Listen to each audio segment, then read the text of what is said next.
What would you do if you disagree with someone? First of all, I rarely get into arguments with people. I'm a pretty non-confrontational person, but also at the same time, you really need to stand up for yourself in life. I'm not really like a pushover. So occasionally I will get into arguments with bosses or coworkers, but usually they're just kind of more like discussions that get a little bit heated.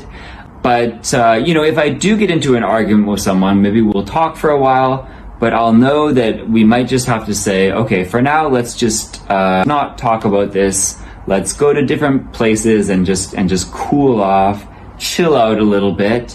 And then once we kind of are more calm, we can discuss it again. How do we stop an argument from escalating into a fight? First of all, I think it's extremely important to stop an argument from escalating into a fight, because fights are very dangerous. I've seen two cab drivers get angry at each other and get out and start punching each other, but it's dangerous. You can hit someone and they can fall on the ground and get hurt. If two people are arguing, I think the best thing to do is, because they have very fiery tempers and they're in a rage. You don't know what they're going to do.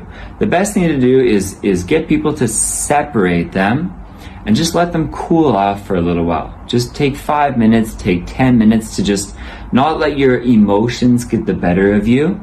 And maybe after 10 minutes or so, you can think more logically and you won't want to actually hit that other person that you're arguing with.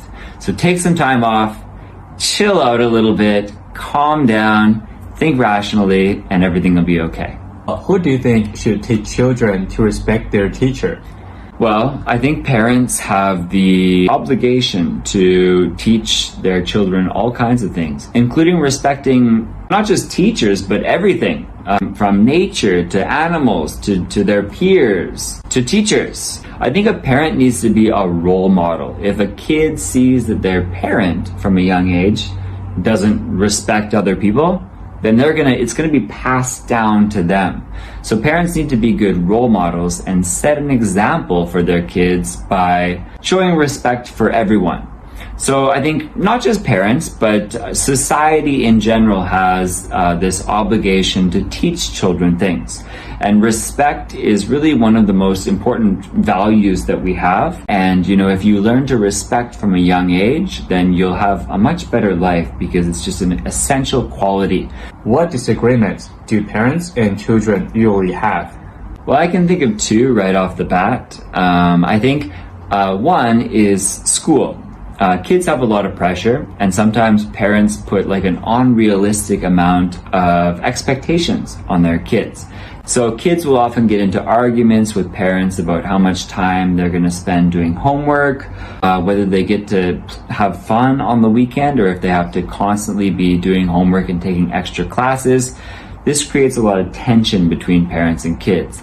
Another one is, kids as young as 12 and 13 now are getting girlfriends and boyfriends. And a lot of parents will absolutely not be okay with this. So, if you're a 12 or 13-year-old and you really have a crush on a girl or a boy, you want to see them all the time. Your parents absolutely forbid you to see them. That's going to cause a lot of arguments too. So the way that parents see the world and the way that kids see the world is different. It will definitely lead to a lot of differences of opinion.